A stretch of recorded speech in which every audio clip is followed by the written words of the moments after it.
Bismillah wa ala barakatillah. Please welcome to my assignment. I am Abdulkan Abdelrazak. This is my assignment of International Project Management. I am semester 4.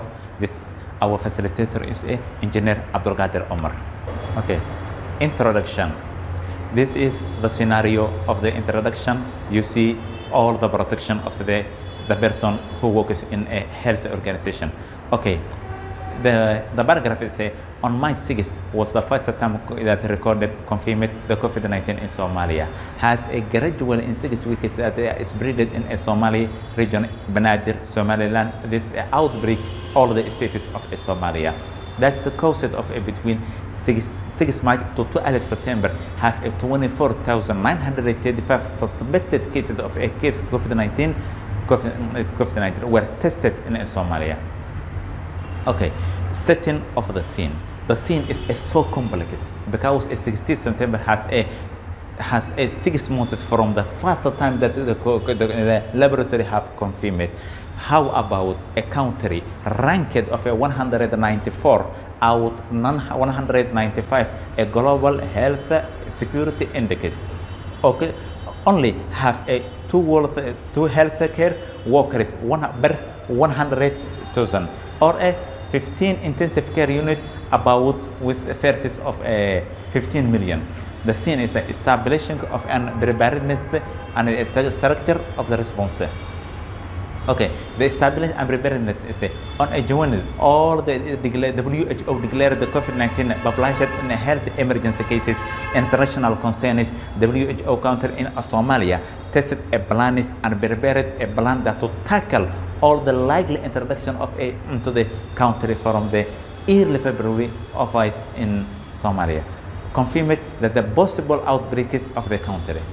Okay, supporting the coordination of the response, having provided a critical technical input of a developing on the Somali national response COVID-19.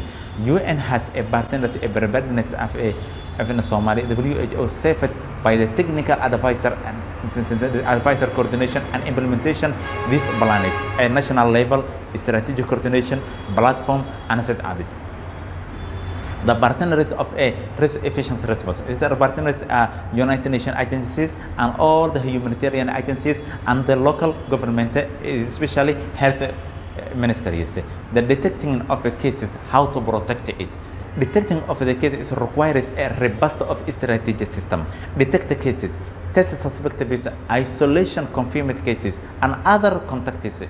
Okay, when the isolation is isolating the caring of the cases, the something healthy of the spread of the disease, such as between 15 March to August, that will be 19 isolation centers across the whole of the country.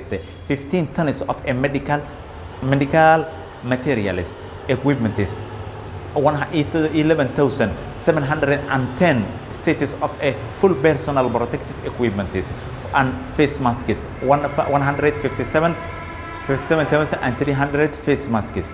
That's isolating criteria of strategies to protect all the COVID-19 problems. The communication people, how to communicate, engaging a communication about the COVID-19, inform the symptoms of the disease, encourage knowledge and compliance of the person to protect the measure of the facility of people in cases, as well as dissemination.